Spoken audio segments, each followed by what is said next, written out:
إن الحمد لله نحمده ونستعينه ونستغفره ونؤمن به ونتوكل عليه ونعوذ بالله من شرور أنفسنا ومن سيئات أعمالنا من يهده الله فلا مضل له ومن يضلله فلا هادي له وأشهد أن لا إله إلا الله وحده لا شريك له وأشهد أن محمدا عبده ورسوله أما بعد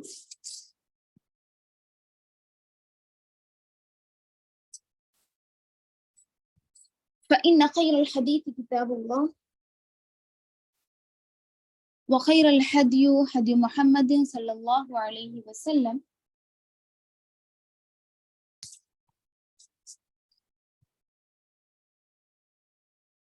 وشر الأمور محدثاتها وكل محدثة بدعة وكل بدعة ضلالة وكل ضلالة في النار.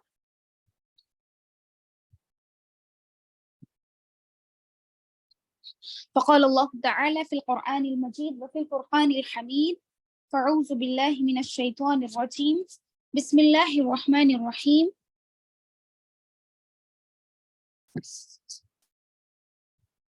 إن الله يحب التوابين ويحب المتطهرين. وقال النبي صلى الله عليه وسلم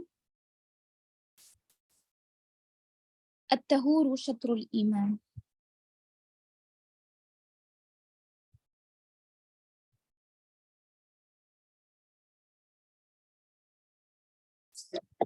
میری پیاری معزز ماں اور بہنوں، میں آپ سبھی کا تہ دل سے استقبال کرتی ہوں۔ السلام علیکم ورحمۃ اللہ وبرکاتہ۔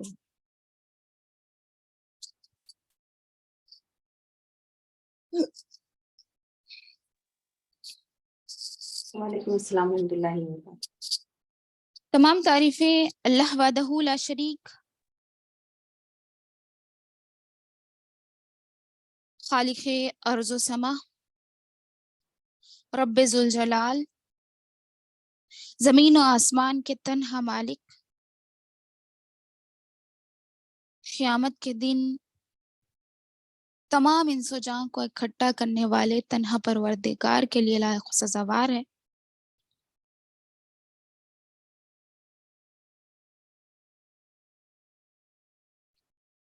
بعد درود و سلام نازل ہو اللہ کے بھیجے گئے تب سبھی انبیاء کرام پر، بالخصوص اپنے آخری نبی محمد صلی اللہ علیہ وسلم پر۔ وہ ایسی ذات گرامی ہے جس پر اللہ کی رضا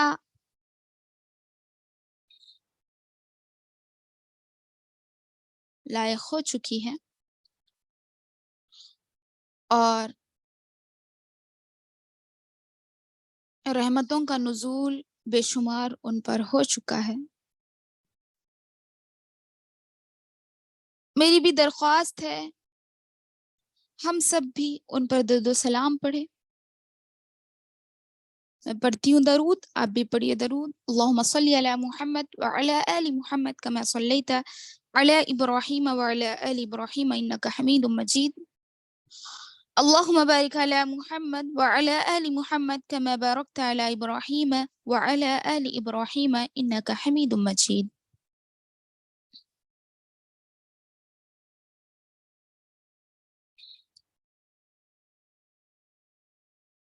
آج آپ سبوں کے سامنے جس عنوان پہ میں لب کشائی کرنے جا رہی ہوں وہ ہے طہارت کے مسائل۔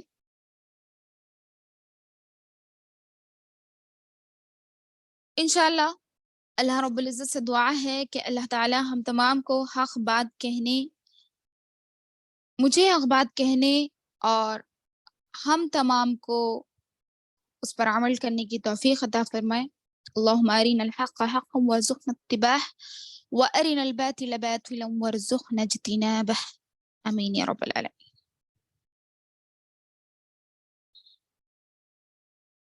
دیکھیے، جس طرح ہم نے یہ طے کیا ہے کہ ہم ہمارے آنے والے مہینہ جو کہ رمضان المبارک کا مہینہ ہے، رحمتوں، برکتوں، مغفرتوں کا مہینہ، تو اس مہینے کو ہم کس طرح سے اچھے سے اچھا بنانے کی کوشش کریں گے. تو اسی بات کے مد نظر یہ موضوعات ہم نے پریپیئر کیا ہے تاکہ وہ ہمارے اور آپ کے لیے فائدہ مند ثابت ہو. جیسے کل کے درس میں ہم نے یہ سیکھا کہ شعبان میں ہم رمضان کی تیاری کیسے کریں گے، اور الحمدللہ ہم وہ سمجھ بھی چکے ہیں. لیکن اب جو ہے وہ سب سے پہلی چیز دیکھیے، اسلام ایک پاکیزہ مذہب ہے اور اسلام پاکی کو پسند کرتا ہے. طہارت جو ہے، الطہور، پاک رہنا، اپنے آپ کو پاک رکھنا نجاستوں سے، ہر وہ چیز سے پاک رکھنا، اس کو طہارت کہا جاتا ہے. طہارت عبادت کی بنیاد بتائی جاتی ہے کتاب و سنت میں، اور طہارت عبادت کے لیے شرط ہے. طہارت و پاکیزگی کے بغیر بہت ساری عبادتیں انسان یا کوئی مومن بندہ کر نہیں سکتا، اور کچھ عبادتیں ایسی بھی ہیں جو کر بھی سکتا ہے. جیسے کچھ عبادتیں ایسی ہے جو مومن بندہ طہارت کے بغیر نہیں کرتا، جیسے نماز ہے، روزہ ہے، طواف ہے، حج ہے. اس طرح کچھ ایسی عبادتیں ہیں جو بغیر طہارت کے بھی کر سکتا ہے، جیسے ذکر و اذکار ہے، زبان پاک ہوتی ہے. ذکر و اذکار ہے، اٹھے بیٹھے اللہ کا ذکر کرنا، چلتے پھرتے اللہ کا ذکر کرنا، اس طرح ذکر کر سکتا ہے. کچھ عبادتیں طہارت کے بغیر بھی ہو جاتی ہے، لیکن جو فرائض ہے وہ طہارت کے ساتھ ہوتی ہے. ایک اور اہم بات یہ ہے کہ جس طرح ہم پر فرائض پر عمل کرنا واجب ہے، جس طرح ہم پر فرائض پر عمل کرنا واجب ہے، اسی طرح فرائض کے لیے، فرائض کی تکمیل کو پہنچنے کے لیے جو فرائض ہے، ہم نے فرض کام کیا، جیسے نماز پڑھنا ہے، نماز ہم پڑھ چکے، لیکن اس کی تکمیل، اس کو مکمل کرنے کے لیے کچھ شرائط کی ضرورت پڑتی ہے. ان شرائط کا علم حاصل کرنا، ان شرائط پر عمل کرنا، اور ان شرائط کو ہم بجا لانا اور اس کی فکر کرنا، اس کا علم حاصل کرنا، یہ بھی ہم پر واجب اور ضروری ہے، فرض ہے. جیسے اب آپ نماز پڑھ رہے ہیں، نماز کے لیے کن کن شرائط کی ضرورت ہے؟ پہلی چیز نیت کا ہونا. دوسری شرط کیا ہے نماز کے لیے؟ قبلہ رخ ہونا. بہرحال بہت زیادہ شرائط ہے اس کے. تو اس میں ایک شرط بدن کا پاک ہونا، طہارت کا ہونا، بدن کا پاک ہونا. بغیر پاکی کے ہم نماز کو ادا نہیں کر سکتے. اب روزہ ہے، اس کی تکمیل کو پہنچنے کے لیے، روزہ قبول ہونے کے لیے ہمارے لیے کچھ شرائط ہیں. ان شرائط میں پاکی کا ہونا، پاک ہونا، یہ ایک شرط ہے. تو ان شرائط کا علم حاصل کرنا بھی ہم پر فرض ہے، واجب ہے. ٹھیک ہے. اسی طرح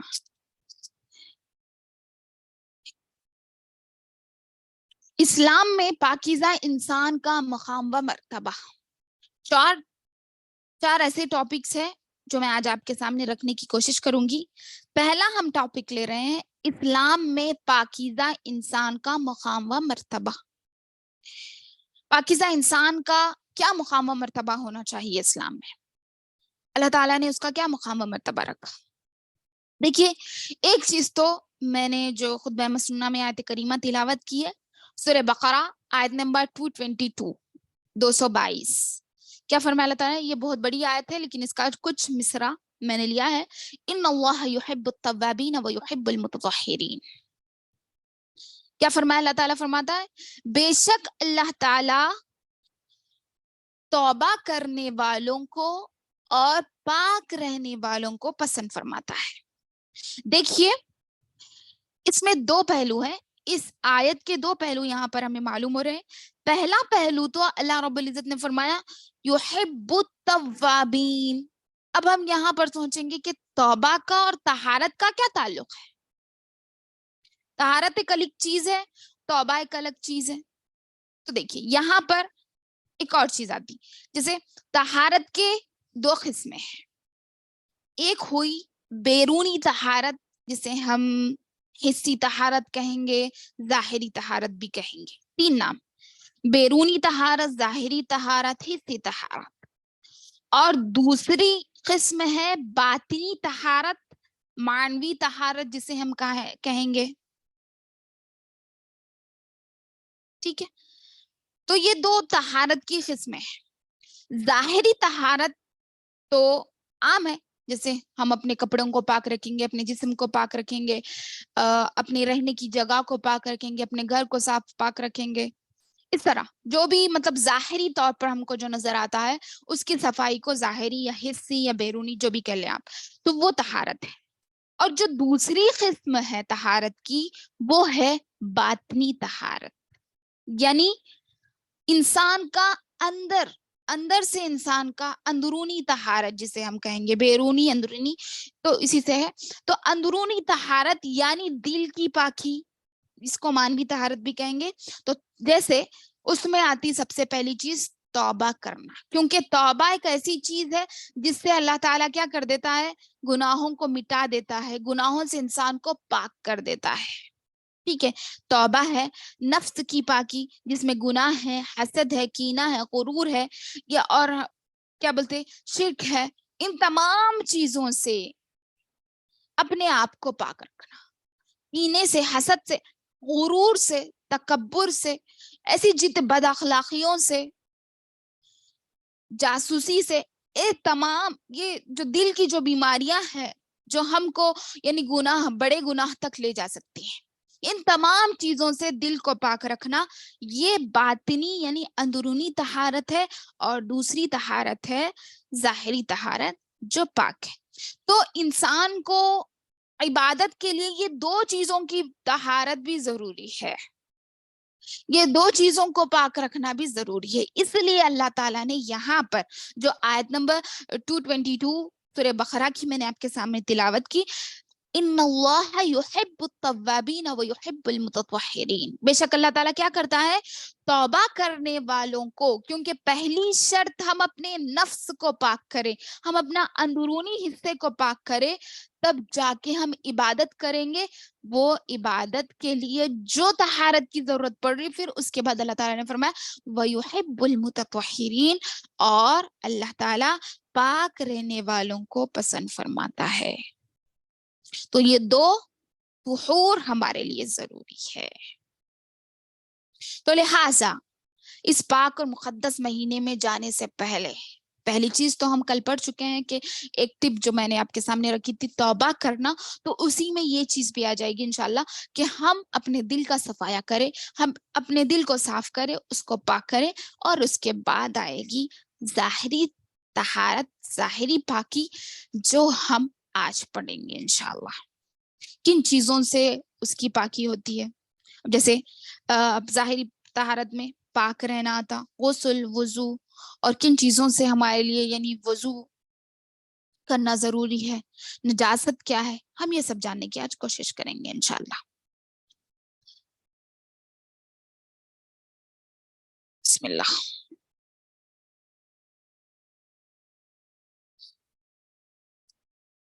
یہاں ہم کو یہ تو معلوم ہو گیا کہ اللہ تعالی ایسے انسان کو پسند کرتا ہے جو توبہ کرنے والا اور پاک رہنے والا ہو. اور بہت ساری احادیث ہے جو طہارت کے بارے میں ہم کو ملتی ہے. اس میں سے ایک ہے الطہور شطر الایمان، نبی کریم صلی اللہ علیہ وسلم کا فرمان ہے کہ پاکی آدھا ایمان ہے. اور اللہ کے نبی صلی اللہ علیہ وسلم نے فرمایا کہ بغیر طہارت کے نماز نہیں ہوگی. یہ بھی ایک حدیث ہے. جیسے اللہ کے نبی صلی اللہ علیہ وسلم نے فرمایا لا صلاۃ الا بغیر طہور. نماز نہیں ہوتی اس شخص کی جس نے طہارت حاصل نہیں کیا ہو. تو اسلام میں طہارت کا بہت بڑا مقام و مرتبہ ہے. اب دوسرا پوائنٹ جو آپ کے سامنے رکھنا ہے وہ ہے، یہاں تو ہم سمجھ گئے کہ اسلام میں پاکیزہ انسان کا مقام کیا ہے. ہاں، اس پر ایک اور حدیث بھی آپ کے سامنے رکھنی تھی. وہ یہ ہے کہ حضرت معاذ بن جبل اور نبی کریم صلی اللہ علیہ وسلم ایک مرتبہ قبرستان پہ سے گزرتے، تو اس وقت نبی کریم صلی اللہ علیہ وسلم کو فرشتوں کے ذریعے وحی ہوتی، یعنی فرشتے جبرائیل علیہ السلام کے ذریعے وحی ہوتی کہ قبر میں کسی شخص پر عذاب ہو رہا ہے. تو اللہ کے نبی صلی اللہ علیہ وسلم وہاں پر جاتے اور درخت کی ٹہنی توڑتے، اس قبر پر رکھتے اور کہتے کہ اس کے قبر میں عذاب ہو رہا ہے. تو وہ صحابی جو نبی کریم صلی اللہ علیہ وسلم کے ساتھ ہوتے، وہ ان سے سوال کرتے کہ اللہ کے نبی صلی اللہ علیہ وسلم کس وجہ سے اس پر عذاب ہو رہا ہے. تو اللہ کے نبی صلی اللہ علیہ وسلم کہتے کہ یہ پیشاب کے چھینٹوں سے نہیں بچتا تھا، اس وجہ سے اس پر عذاب ہو رہا ہے. تو اس بات سے ہم اندازہ لگا سکتے ہیں، اس حدیث سے ہم اندازہ لگا سکتے ہیں کہ طہور یعنی پاکی صرف چھینٹوں سے نہیں بچتا تھا پیشاب کے، دوسری چیز تو نہیں. اور تو بہت چیزیں ہیں جو ناپاکی میں آتی، لیکن صرف چھینٹے کوئی معنی نہیں رکھتے. ہم اس کا خیال بھی نہیں رکھتے کہ چھینٹا تو وہ چھوٹی چیز ہے، ایک خطرہ بھی نہیں، ایک خطرے میں کتنے کی چھینٹے بن جاتے. تو چھینٹوں سے بھی بچنا لازم ہے، کیونکہ رب کائنات جو ہے اتنا بڑا پروردگار ہے، اللہ تعالی کی اتنی بڑی شان ہے. اگر وہ، میری بات ہے یہ، اگر وہ کہتا کہ ہر نماز کے لیے غسل کر کے اس کے سامنے ٹھہرا جائے تو یہ بھی کیا جا سکتا تھا، کیونکہ اس کی عبادت اتنی اہم ہے، کیونکہ وہ پروردگار ایسا ہے. ہم شکر جو بجا لا رہے ہیں، ہم کو جس طرح اس کا شکر بجا لانا چاہیے، جس طرح اس نے ہم کو جو نعمتیں دی ہیں اس پر ہم کو جو شکر ادا کرنا چاہیے وہ ہم نہیں کر رہے ہیں. اور اللہ تعالیٰ نے ہم کو یہ بھی نہیں کہا کہ ہر نماز کے لیے تم غسل کرو، نہیں کہا. اس کی شان اتنی بڑی ہے، اگر وہ کہتا تو بھی کم ہی ہے وہ چیز غسل کے لیے، کیونکہ اتنا پاک پروردگار ہے. اس کے سامنے جب ہم ٹھہریں گے تو ہمیں بھی اپنے آپ کا صفایا کرنا چاہیے. جب تک کہ اللہ نے ہم پر یہ سختی نہیں ڈالی بلکہ ہمارے لیے آسانی فراہم کر دی کہ ہم صرف وضو کر لیں، نماز کے لیے ٹھہر جائیں، صرف اپنے ہاتھ منہ دھوئیں اور ٹھہر جائیں بس. مشکل میں بھی اللہ رب العزت نے نہیں ڈالا. اور جب پانی نہ ہو تو اس کے بھی مسائل کچھ اور ہیں، جب پانی ہو تو اس کے مسائل کچھ اور ہے، جب بیمار ہو تو اس کے لیے بھی اللہ تعالیٰ نے آسانی رکھ دی. اتنی آسانیاں آنے کے باوجود ہم نے اس رب کائنات کو بھلا دیا جس نے ہم کو سانس لینے کی گنجائش تک بھی نصیب کی، جس نے ہمیں کھانے کا ہر سامان مہیا کیا، جس نے ہمارے جینے کا ہر سامان مہیا کیا، لیکن ہم نے اس کے شکر گزاری میں کچھ نہیں کیا. ہائے افسوس ہم مسلمانوں پر، ہم انسانوں پر. اللہ ہمیں ہدایت دے، اس کی ہر نعمت کو نعمت سمجھتے ہوئے شکر بجا لانے کی توفیق عطا فرمائے، آمین یا رب العالمین. تو پاکیزگی کا اتنا بڑا مقام ہے کہ بغیر پاکی کے ہم نماز نہیں پڑھ سکتے، اللہ کے سامنے جھک نہیں سکتے. تو اس لیے پاک و صاف رہنا ہمارے لیے ضروری ہے. اور پاک نہ رہنے پر عذاب بھی اللہ رب العزت بتا رہے ہیں، اللہ کے نبی صلی اللہ علیہ وسلم بتا رہے ہیں کہ پاک نہ رہنے والوں کے لیے کیا کیا عذابات ہیں. اس وجہ سے ہمیں پاک رہنا انتہائی ضروری ہے، اور اس انسان کا مقام و مرتبہ کچھ اور ہی ہوگا، کیونکہ اللہ تعالیٰ یہاں پر فرما رہا ہے کہ یحب المتطہرین، کہ وہ طاہر شخص سے محبت کرتا ہے. تو اللہ کی محبت اور کیا چیز ہے ہمارے لیے. اللہ جس سے محبت کر لے تو اور بڑی اس سے بڑی خوش نصیبی ہمارے لیے کیا ہو سکتی ہے کہ اللہ ہم سے محبت کرے. تو پاک رہیں گے تو اللہ تعالیٰ ہمیں پسند کرے گا, ہم سے محبت کرے گا انشاءاللہ العزیز. تو پاک رہنے کی کوشش کریں. ہم اپنے مقام و مرتبے کو جو اللہ نے ہمارے لیے رکھا ہے اس کو برقرار رکھنے کے لیے ہمیں پاک رہنے کی ضرورت ہے. دوسری چیز ہے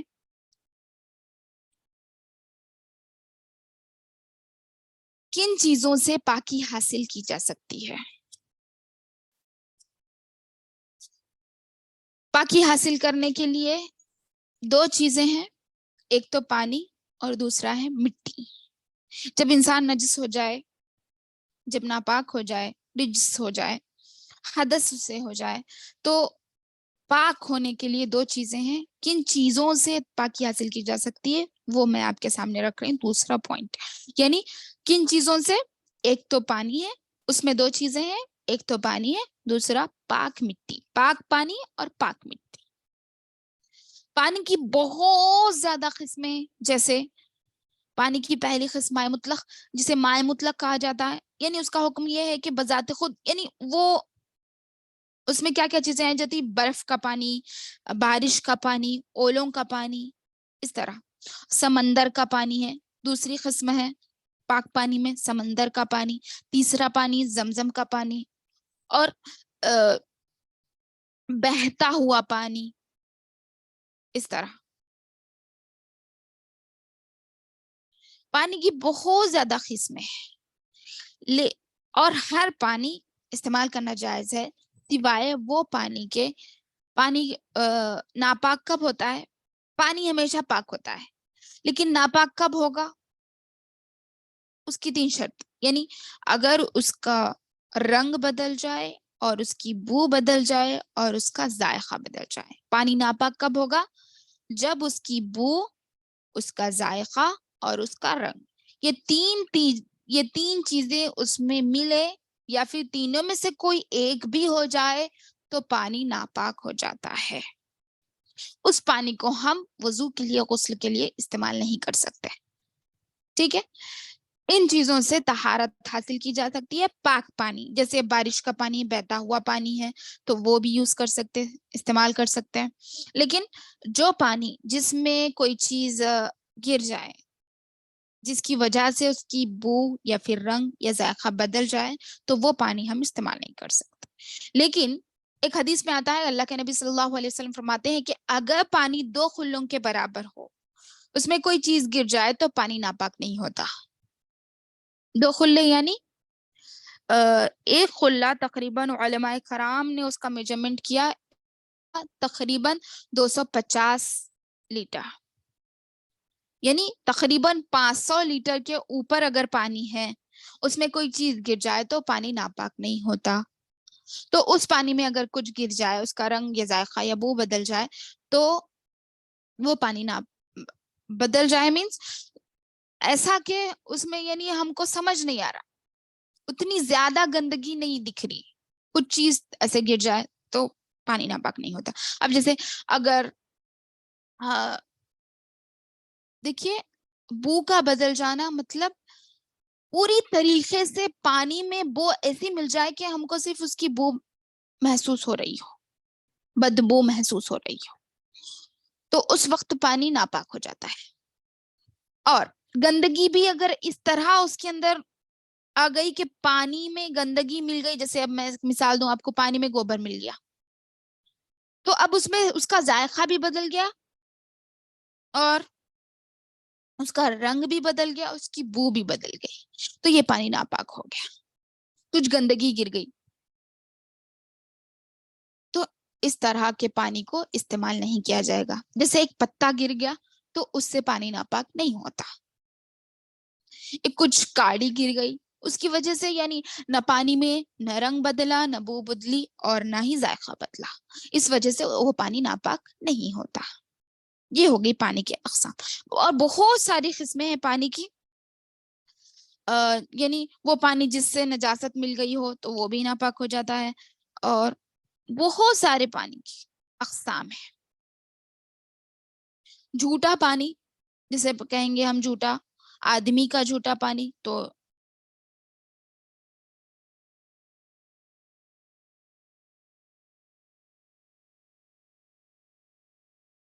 جھوٹا پانی تو پاک ہوگا انشاءاللہ، اور ان جانوروں کا جھوٹا جن کا گوشت کھایا جاتا ہے تو وہ پانی بھی پاک ہوگا. یعنی ان جانوروں کا جھوٹا پانی جن کا گوشت کھایا جا سکتا ہے، اگر انہوں نے یعنی کسی برتن میں منہ ڈالا، جھوٹا کیا، تو وہ پانی بھی پاک ہوگا. لیکن اگر کتے نے ڈالا، یعنی جو جانور ہم کھا نہیں سکتے، جو پاک نہیں ہے ہمارے لیے، تو وہ جانور اگر کسی بالٹی یا بکیٹ میں یا پھر کسی بھی پانی کے برتن میں منہ ڈالا یا پھر جھوٹا کیا تو وہ پانی ہمارے لیے پاک نہیں ہوگا. بلی کا جھوٹا بھی پاک ہوگا. کتے اور خنزیر کا جھوٹا ناپاک ہوگا. یہ ہو گئی پانی کی قسمیں. اور بہت ساری قسمیں ہیں، لیکن وقت اجازت نہیں دیتا مجھے وہ تمام چیزیں آپ کے سامنے رکھنے کے لیے. بہرحال تو پانی کا پاک ہونا ہمارے جسم کو پاک کرنے کے لیے ضروری ہے. دوسری چیز ہے مٹی، یعنی پاک مٹی سے اگر ہم پانی نہ پائے، پہلی چیز تو پانی شرط ہے،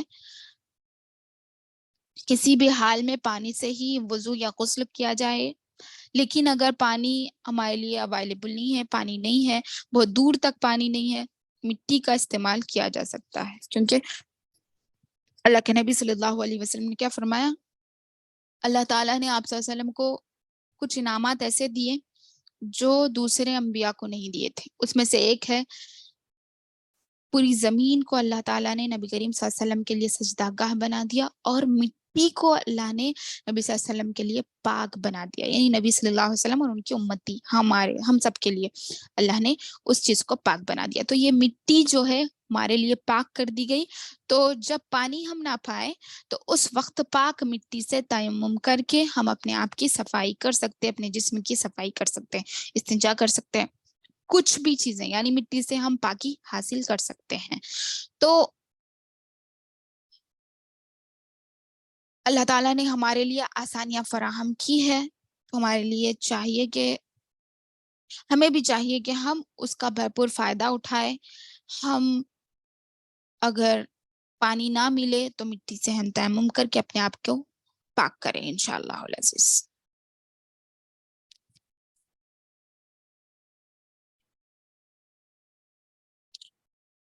تیسرا پوائنٹ ہے جو آپ کے سامنے رکھنا ہے، نجاست کسے کہتے ہیں؟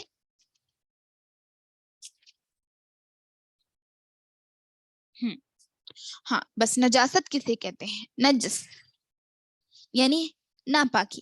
نجاست کسے کہتے ہیں؟ نجاست وہ گندگی ہے جس سے بچنا اور جہاں لگ جائے اسے دھونا مسلمان پر واجب ہے.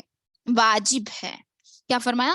نجاست وہ گندگی ہے جس سے بچنا اور جہاں لگ جائے اسے دھونا مسلمان پر واجب ہے. کیونکہ اللہ کے نبی صلی اللہ علیہ وسلم کو اللہ تعالیٰ نے حکم دیا سورہ مزمل آیت نمبر 4 میں، سورہ مدثر آیت نمبر 4 میں اللہ تعالیٰ فرمایا وَثِيَابَكَ فَطَهِّرْ. کیا فرمایا؟ اور اپنے کپڑوں کو پاک رکھا کرو. اور رسول صلی اللہ علیہ وسلم نے خود فرمایا کہ الطہور شطر الایمان، پاکی آدھا ایمان ہے. تو اس کے لحاظ سے ہمیں چاہیے کہ ہم اپنے آپ کو، اپنے جسم کو، اپنے کپڑوں کو پاک رکھیں اللہ کے سامنے ٹھہرنے سے پہلے یا کچھ عبادت کرنے سے پہلے. اور اگر ہم عبادت نہ بھی کر رہے ہیں تو مسلمان بندے کے لیے واجب ہے کہ وہ اپنے آپ کو ہر حال میں پاک رکھنے کی حتی الامکان کوشش کرے. دیکھیے نجاست کی اقسام آپ کے سامنے رکھوں گی انشاءاللہ. پہلی چیز ہے جو نجس ہے ہمارے لیے وہ ہے مردار. مردار کسے کہتے ہیں؟ مردار وہ ہوتا ہے جو بغیر ذبح کیے، بغیر تزکیے کے اپنی موت اپنے آپ مر جاتا ہے.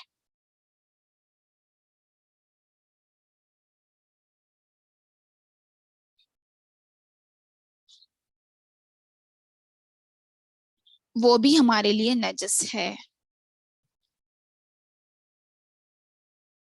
اور مری ہوئی مچھلی اور ٹڈی یہ پاک ہے. دیکھیے مردار میں صرف جانور آئیں گے. یہ پانی کی جو چیزیں ہوتی ہے جیسے مری ہوئی مچھلی اور ٹڈی, یہ پاک ہے کیونکہ ابن عمر رضی اللہ عنہ فرماتے ہیں کہ ہمارے لیے 2 مردار اور 2 خون حلال کیے گئے. 2 مردار تو مچھلی اور ٹڈی ہے, اور رہے خون تو وہ کلیجی اور تلی ہے. تو یہ 2 چیزیں ہمارے لیے پاک ہے. اور دوسری چیز جو ہمارے لیے نجس ہے وہ خون ہے. خون نجس ہے چاہے وہ مسفوح ہو, یعنی اس کا خون یعنی مسفوح ہو, یا پھر مربوح, مذبوح, مسفوح ہو یا پھر مربوح. یہ 2 خون بھی ہمارے لیے ناپاک ہے, نجس ہے. اور تیسری چیز ہے خنزیر کا گوشت.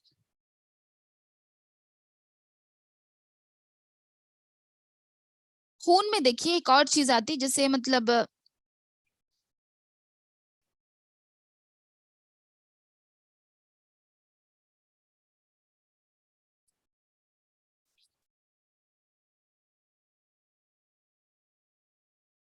زخم کا خون ہوگا, ایک دوسرا جانور کے زخم کا خون, یا پھر جانور کے کاٹنے کے بعد ذبح کرنے کے بعد جو خون ہوتا ہے تو اسے مطلب مسفوح اور مذبوح کہا جاتا ہے. مسفوح خون وہ جو اپنے جسم پہ یعنی جو زخم کی وجہ سے خون ہوتا ہے اسے مسفوح کہا جاتا ہے, اور مذبوح جو ذبح کرنے پر خون نکلتا ہے اسے مذبوح کہا جاتا ہے. یا پھر حیض کا خون ہو تو وہ سب چیزیں یعنی نجس میں آئے گی. ان سب چیزوں کو دھونا ہمارے لیے لازم ہے. جیسے حضرت عائشہ رضی اللہ عنہ کی ایک روایت میں ہے کہ کہتی ہیں, فرماتی ہے ہم گوشت کھاتے تھے جبکہ ہانڈیاں یا ہانڈی پر خون لگا ہوا ہوتا تو ہم اسے دھو لیتی تھی.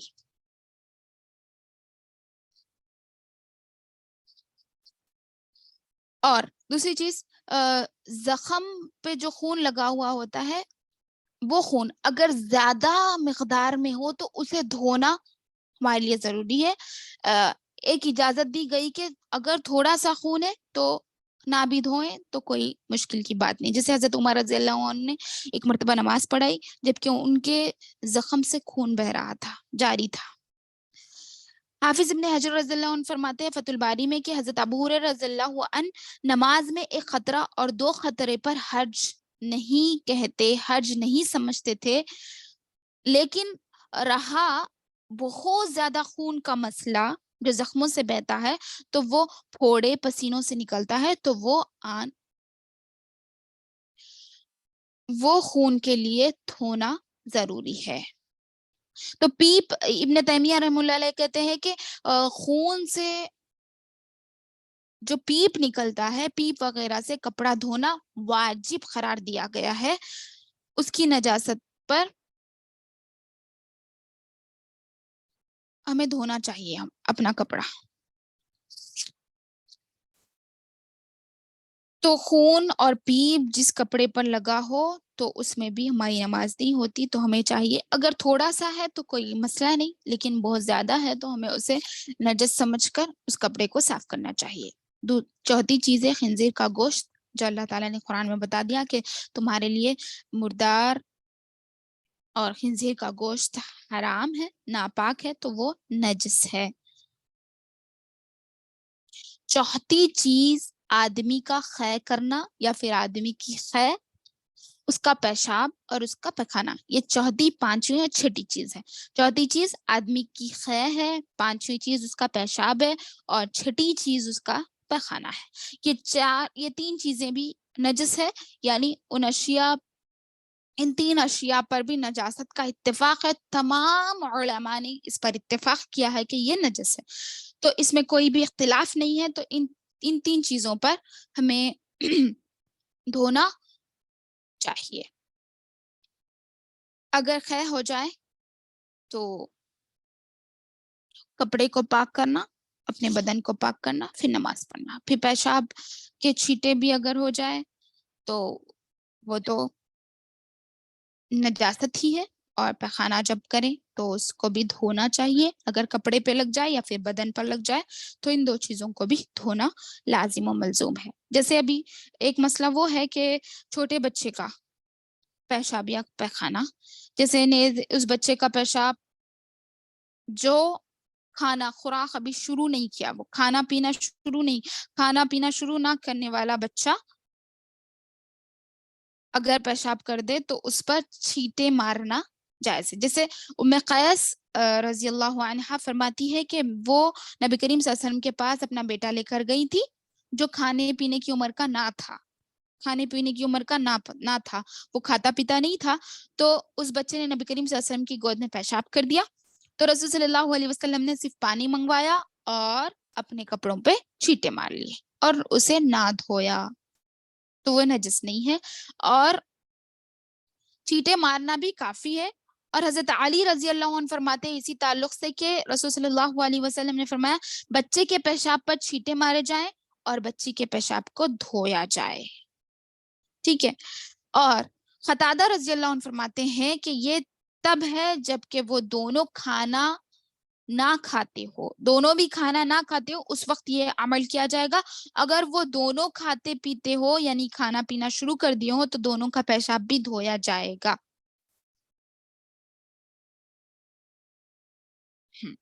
تو چیٹوں کا مارنا صرف اس وقت کفایت کر جائے گا جب وہ صرف رضاعت پر ہو یعنی دودھ پی رہے ہو، باقی یعنی دوسری چیزیں کھا رہے ہیں تو اس کو دھونا واجب ہے، چھینٹے مارنے کی رخصت جب نہیں ہوگی.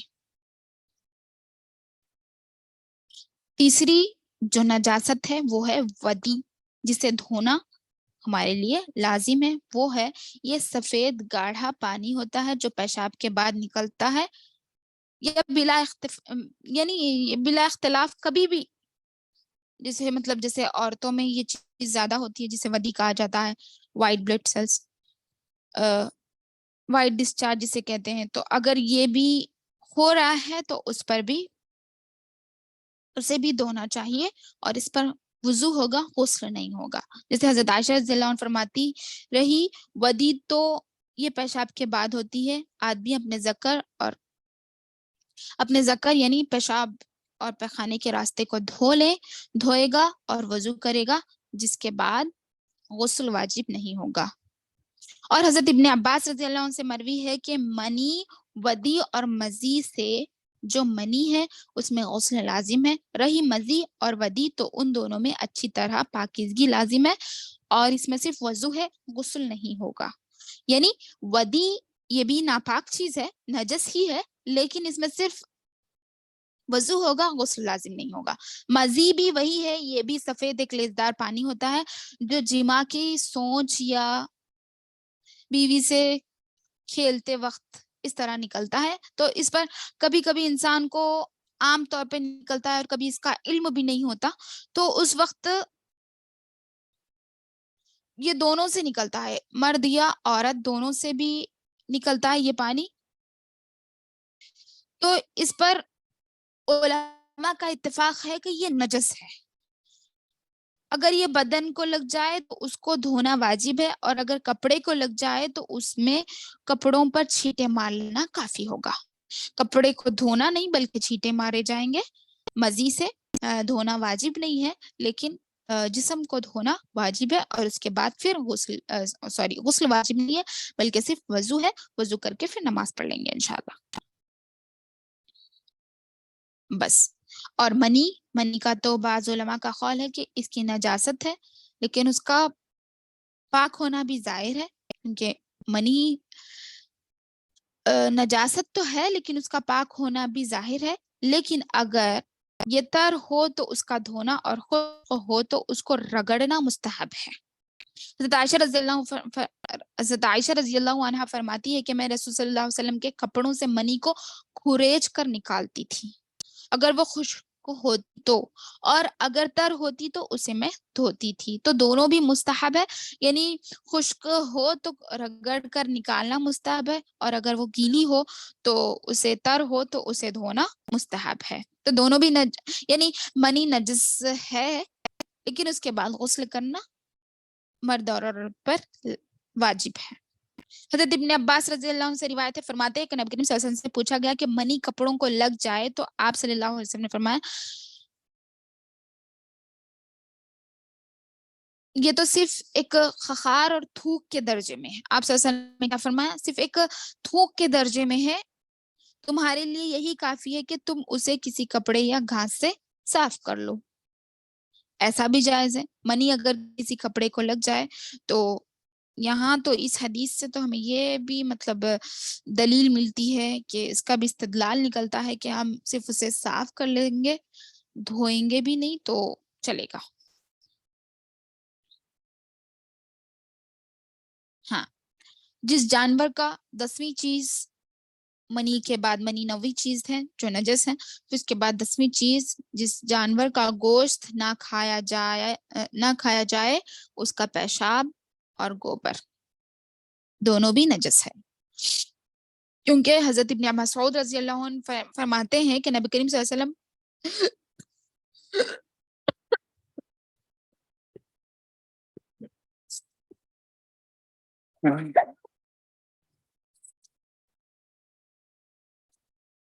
ابن مسعود رضی اللہ عنہ سے راوی حدیث ہے, کہتے ہیں کہ نبی کریم صلی اللہ علیہ وسلم خانہ کے لیے گئے, مجھے حکم فرمایا کہ میں آپ صلی اللہ علیہ وسلم کے ساتھ 3 پتھر لاؤں. مجھے 2 پتھر مل گئے, تیسرا میں نے ڈھونڈا تو نہ ملا تو ایک خشک گوبر کا ٹکڑا ملا. ابن مسعود رضی اللہ عنہ فرماتے ہیں تو وہ آپ صلی اللہ علیہ وسلم کے پاس لے گیا. آپ صلی اللہ علیہ وسلم نے دونوں پتھر لے لیے اور گوبر پھینک دیا اور فرمایا کہ یہ رجس ہے, رجس من عمل الشیطان, یعنی یہ رجس ہے یعنی نجس ہے, یہ استعمال نہیں کیا جائے گا. جن جانور کا گوشت نہ کھایا جاتا ہو اس کا پیشاب اور گوبر دونوں کیا ہے, رجس ہے. انہوں نے یعنی وہ ایک اور حدیث میں ابن مسعود رضی اللہ عنہ فرماتے ہیں کہ وہ گوبر کس کا تھا, جو جانور کھاتے یعنی ہم گائے ہے بکری ہے اس کا نہیں تھا بلکہ گدھے کا گوبر تھا, اس لیے اللہ کے نبی صلی اللہ علیہ وسلم نے اسے پھینک دیا.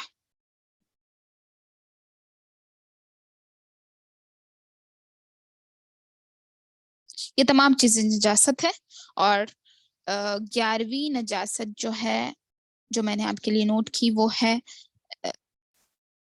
شراب, کیونکہ شراب بھی نجاست ہے.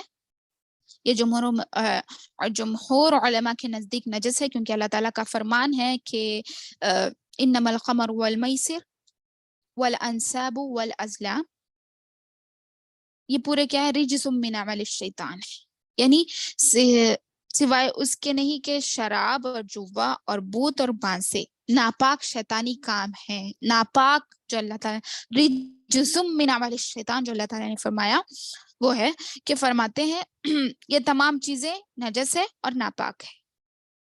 ایک گروہ کا قول ہے, یعنی جمہور علماء میں سے ایک گروہ کا قول ہے کہ ان کی طہارت, انہوں نے اس آیت میں لفظ رجس کو رجس سے سین کے زیر سے معنوی پر محمول کیا ہے, کیونکہ لفظ رجس خمر کی خبر ہے اور جن چیزوں کو اس پر عطف کیا گیا تو ان کا قطعا نجاست حسی سے موصوف نہیں کیا جا سکتا. لیکن اللہ تعالیٰ نے بتا دیا کہ تم بتوں کے لیے بت کے لیے بھی فرمایا, یعنی یہاں پر 4 چیزوں کے لیے اللہ تعالیٰ نے رجس کہا, شراب جوا ہے, بت ہے, پانسے ہے. تو یہ تمام چیزیں ناپاک اور شیطانی کام ہے, تو ان تمام چیزوں سے بچنا ہمارے لیے لازم ہے. یہ تمام چیزیں رجس ہوگی یعنی نجس ہوگی, ہم اس کو بھی اپنے سے پاک رکھیں گے انشاءاللہ. اور 12ویں چیز ہوگی کتا, یہ نجس ہے, کتا یہ نجس ہے, اور جس چیز میں منہ مارے اسے 7 مرتبہ دھونا واجب ہے. جس چیز میں بھی کتا منہ ڈالے اسے 7 مرتبہ دھونا واجب ہے. ان میں سے پہلی مرتبہ مٹی کے ساتھ اور باقی پانی سے دھوئیں گے. جیسے حضرت ابو ہریرہ رضی اللہ عنہ کی حدیث میں ہے, فرماتے ہیں کہ رسول صلی اللہ علیہ وسلم میں جب تم میں سے کسی کی برتن میں کتا منہ مارے اسے پاک کرنا یوں ہے کہ اسے 7 مرتبہ دھوئے, ان میں سے پہلی مرتبہ مٹی سے دھویا کرے. اگر وہ کسی ایسی برتن میں منہ مارے جس میں کھانا ہو تو جہاں اس نے منہ مارا ہو اسے اور اس کے ارد گرد کو گرا دیا جائے, اور باقی سے سابق طہارت کی بنیاد پر نفع اٹھایا جائے. رہے کتے کے بال تو وہ ظاہر برتن میں ظاہر نظر آ رہے ہیں تو وہ نجاست ہے, اسے پھینک دیا جائے.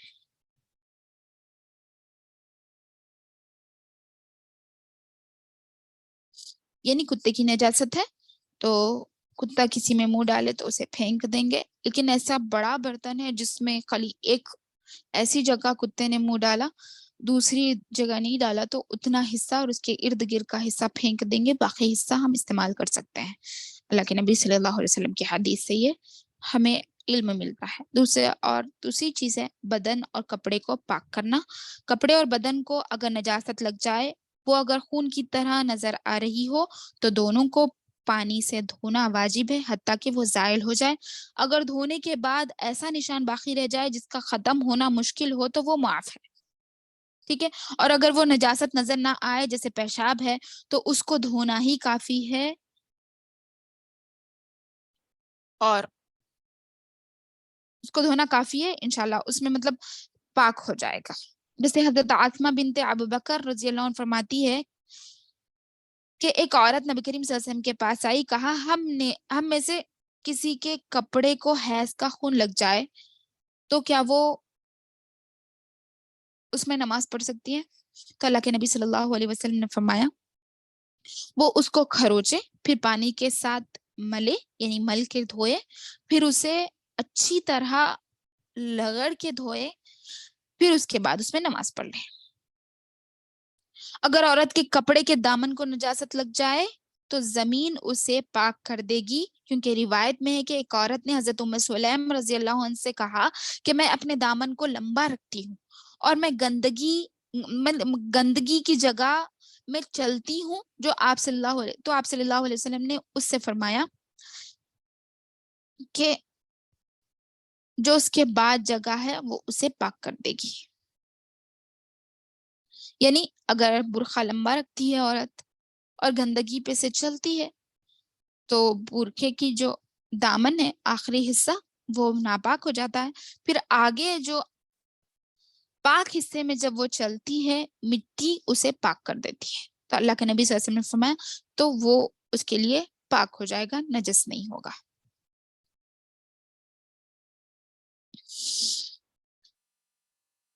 اور رہا حیض کے خون کا دھبا, یہ بھی ایک مسئلہ ہے کہ اگر حیض کا خون دھویا جائے لیکن اس کے باوجود, دھونے کے باوجود, اس کو کھروچنے کے باوجود اس پر جو دھبا باقی رہ جاتا ہے اس پر کوئی گناہ نہیں, اس پر نماز پڑھی جا سکتی ہے, وہ نجاست نہیں ہوگی. صرف دھونا ہمارے اللہ اکبر, صرف دھونا صرف دھونا ہمارے لیے لازم ہے. اور زمین کو پاک کرنا, جب زمین کو نجاست لگ جائے تو اس پر پانی بہانے سے وہ پاک ہو جائے گی, کیونکہ حضرت ابو ہریرہ رضی اللہ عنہ کی حدیث میں ہے, فرماتے ہیں کہ ایک اعرابی اٹھا, اس نے مسجد میں پیشاب کر دیا, لوگ اس کی طرف اٹھے تاکہ وہ اسے مارے, تو نبی کریم صلی اللہ علیہ وسلم نے فرمایا اس کو چھوڑ دو اور اس کے پیشاب پر ایک ڈول پانی کا بہا دو. آسانی یعنی تم آسانی کرنے والے بنا کر بھیجے گئے ہو. اللہ کے نبی صلی اللہ علیہ وسلم نے صحابہ کو حکم دیا کہ تم آسانی کرنے والے بنا کر بھیجے گئے ہو, تو تم تنگی کرنے والے بن کر نہ بیٹھو, اور تم اس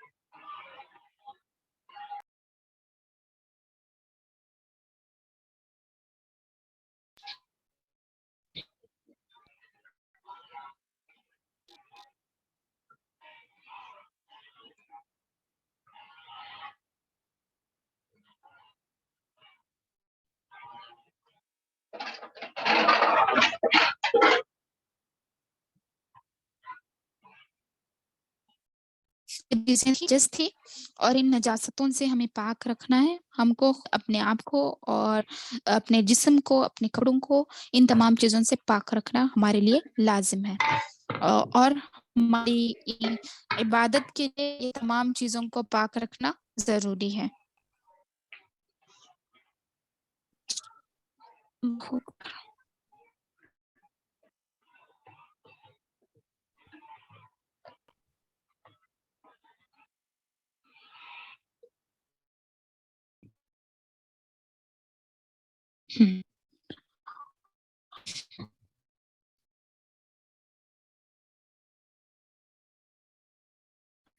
اور چوتھی چیز جو آپ کے سامنے رکھنی ہے وہ ہے قضائے حاجت اور بیت الخلاء کے آداب۔ قضائے حاجت بعض حاجت والے کے لیے بعض آداب ہے جو مختصر میں آپ کے سامنے رکھنے کی کوشش کروں گی۔ ایک ہے، آدمی اپنے ساتھ ایسی چیز نہ لے جائے جس میں اللہ کا نام ہو، الا یہ کہ اس کے ضائع ہو جانے کا ڈر ہو یا محفوظ رکھنے والی چیز ہو، کیونکہ حضرت عائشہ رضی اللہ عنہا کی حدیث کریم صلی اللہ علیہ وسلم نے ایک انگوٹھی پہنی جس میں محمد رسول اللہ نقش تھا، آپ بیت الخلاء میں داخل ہوتے وقت اسے اتار کر رکھ دیتے تھے، یعنی باہر ہی رکھ دیتے، اندر اسے نہ لے جاتے، ٹھیک ہے۔ تو ایسی چیز ہم اپنے ساتھ نہ لے جائیں جس پر اللہ کا نام لکھا ہوا ہو، ایسے ہی۔ مگر افسوس، اللہ ہمیں معاف کرے، تعویذ تو پہننا ہی نہیں ہے لیکن ہم پہنتے ہیں، پھر اس میں اللہ کا نام لکھا ہوا ہے، ہم یہ بھی کہتے ہیں، اس میں آیت الکرسی لکھی ہوئی ہے، ہم یہ بھی کہتے ہیں، اور کچھ لوگ اللہ کا لاکٹ پہنتے ہیں، پھر ہاتھ میں انگوٹی اللہ کی پہنتے ہیں، پھر اس کو ایسے ہی لے جاتے ہیں، لیکن نہیں، اللہ کا نام جس میں لکھا ہوا ہو، کلام اللہ جس میں لکھا ہوا ہے، تو وہ ہم باتھ روم میں یعنی نہیں لے جائیں گے۔ اللہ کے نبی صلی اللہ علیہ وسلم نے ان چیزوں سے منع فرمایا ہے۔ اور دوسری چیز، دوسرا یعنی حکم یا پھر دوسری آپ اس میں ادب لے لیجئے، تو ادب جو قضائے حاجت کا ادب ہے وہ ہے دوسرا ادب، خصوصاً پخانے کے وقت لوگوں سے دور رہیں اور پردہ کریں تاکہ اس کی آواز نہ سنی جائے، نہ اس کی بو سنگھی جائے، کیونکہ حضرت جابر رضی اللہ عنہ فرماتے ہیں کہ ہم نبی کریم صلی اللہ علیہ وسلم کے ساتھ ایک سفر پر نکلے تو آپ صلی اللہ علیہ وسلم جب بھی پخانہ کو جاتے تو دور چلے جاتے تھے، حتیٰ کہ غائب ہو جاتے تھے اور دیکھے بھی نہ جاتے تھے۔ تو یہ نبی صلی اللہ علیہ وسلم کی حدیث ہے، چھوٹی چھوٹی حدیث پر بھی اگر ہم عمل کر لیں تو ہمارے لیے بہتر ہوگا۔ دور جاتے تھے، لیکن کیا مطلب جب ایسا تھا ماحول کے اس وقت ان لوگوں کو مطلب ایسا بنے ہوئے کمرے یا پھر اس طرح کچھ نہیں تھا، بلکہ دور تھا، کھلا میدان ہوا کرتا تھا، اس لیے دور جا کر نبی کریم صلی اللہ علیہ وسلم پردہ ہو کر بیٹھا کرتے تھے۔ تو اب ہمارے لیے تو ہے الحمدللہ سہولت، تو ہم ان سہولتوں کو اختیار کریں انشاءاللہ۔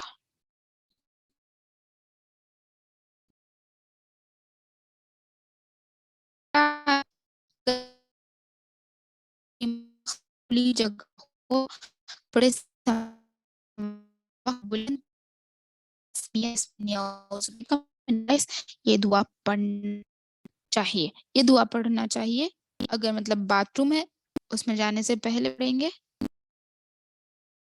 اور اگر باتھ روم نہیں ہے تو کپڑے سمیٹتے خود یہ دعا پڑھنا لازم ہے۔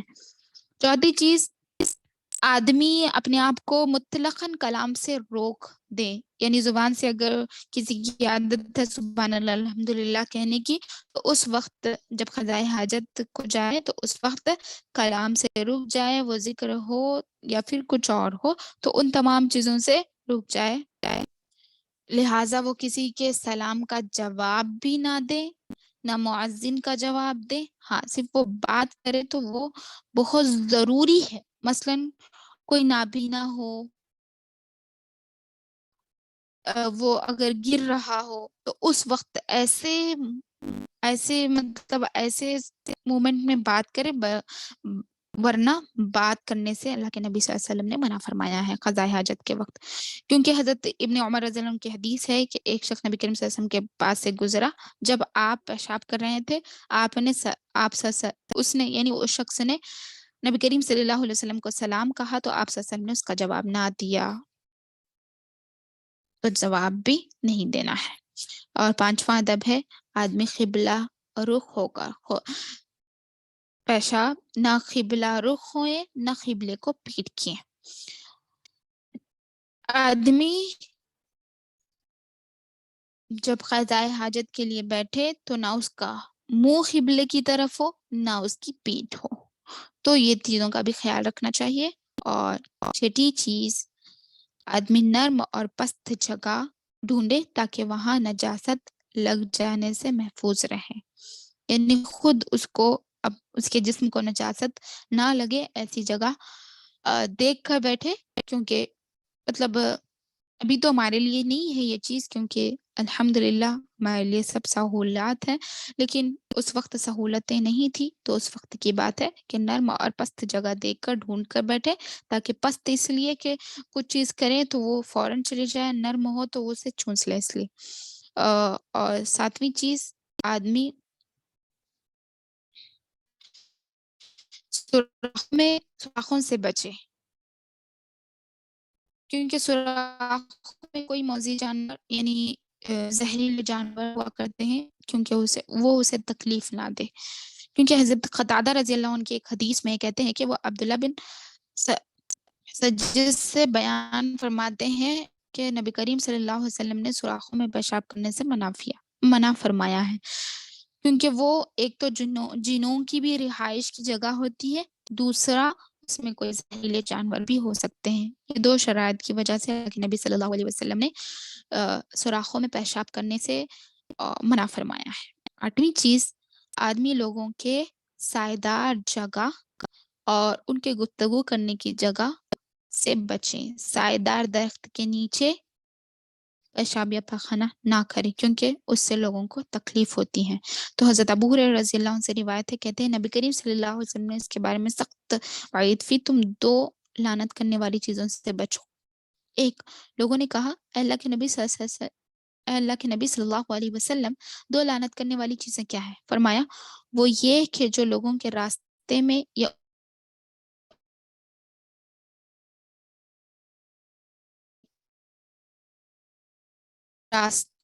یا ان کے سائے کے جگہوں میں پیشاب یا پخانہ کرے، یہ 2 لعنت کرنے والی چیزیں ہیں، کیونکہ انسان لعنت ہی بیچتا ہے نا جب اس کی اچھی جگہ کو کوئی خراب کر دے، تو اس وجہ سے ان چیزوں سے بھی بچنا چاہیے۔ 9ویں چیز، آدمی اپنے غسل کی جگہ پر بھی پیشاب نہ کرے، نہ ٹھہرے ہوئے یا چلتے ہوئے پانی میں پیشاب کریں، یہ بھی ادب کے خلاف ہے، قضائے حاجت کے ادب کے خلاف ہے کہ آدمی اپنے غسل کرنے کی جگہ پر پیشاب نہ کرے اور ٹھہرے ہوئے پانی میں پیشاب نہ کرے اور چلتے ہوئے پانی میں بھی پیشاب نہ کرے۔ اور 10ویں چیز ہے، آدمی کھڑا ہو کر پیشاب نہ کرے، کیونکہ یہ وقار اور اچھی عادات کے منافی ہیں۔ 11ویں چیز،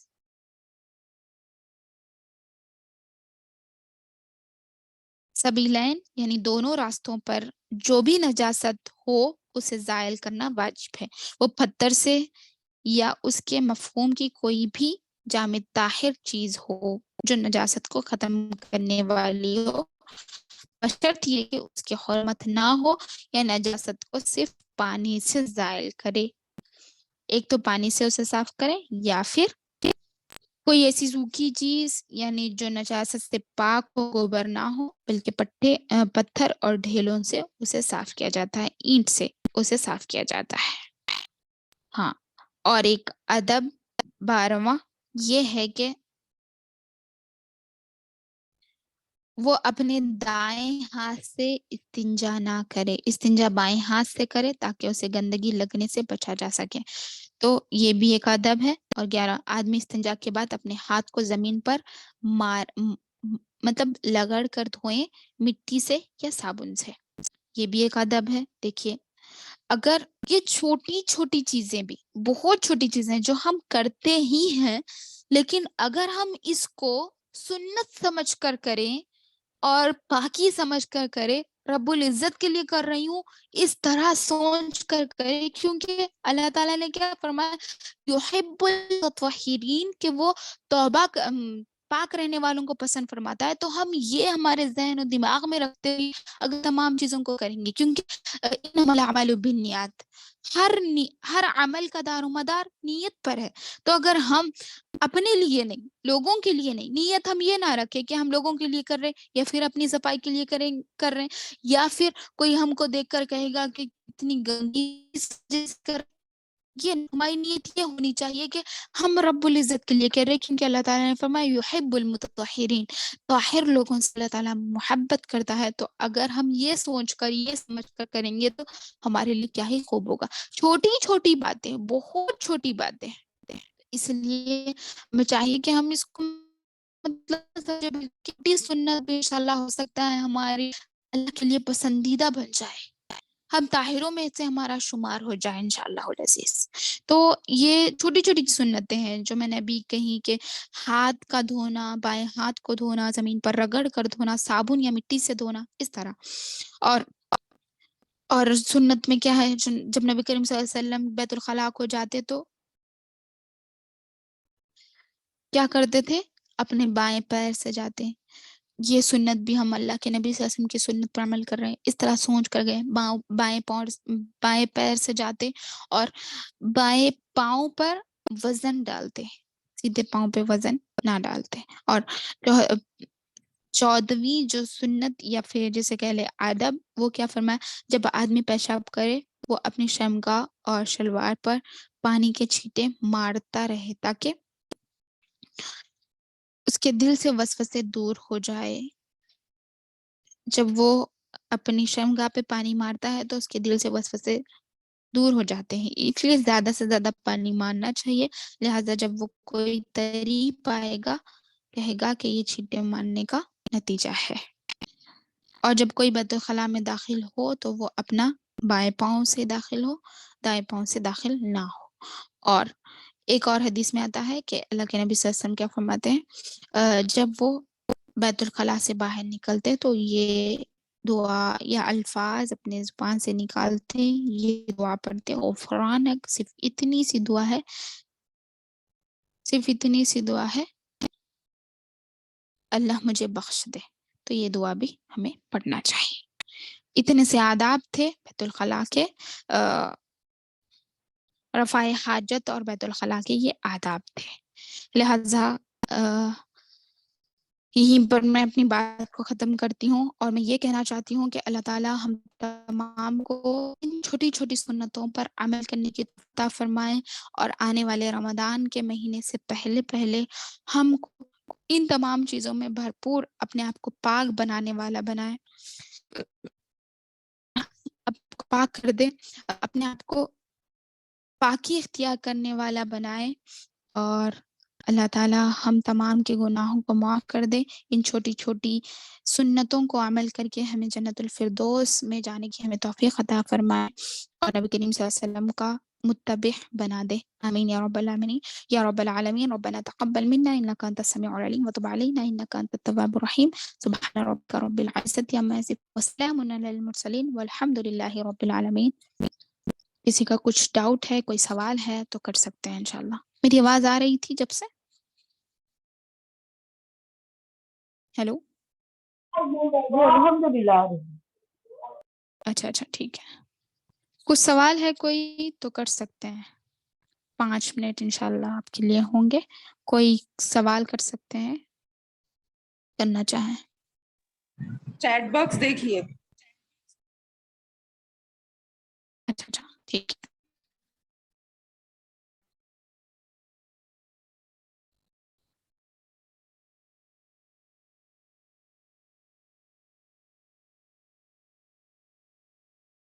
واش روم کی دعا پوچھ رہے ہیں.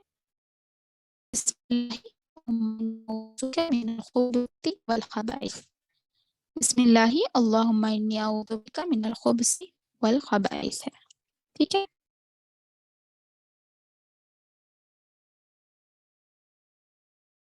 اور کچھ سوالات ہیں؟ مجھے تو اتنے ہی دکھ رہے بس. واش روم کی دعا بس ایک ہی سوال ہے. اور کچھ سوال ہے کسی کے؟ سب کو اپنا کیمرہ بند رکھنے کے لیے بولیے تنظیم. جی ٹھیک ہے، اپنا کیمرہ بند کریں.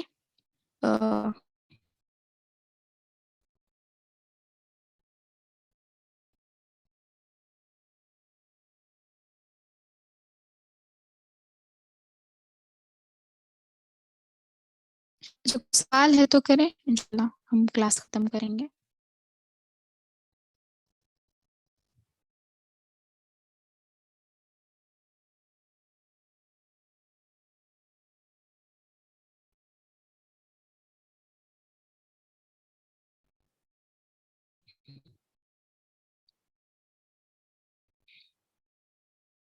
ٹھیک ہے، کچھ سوال نہیں ہے تو ختم کر لیں گے.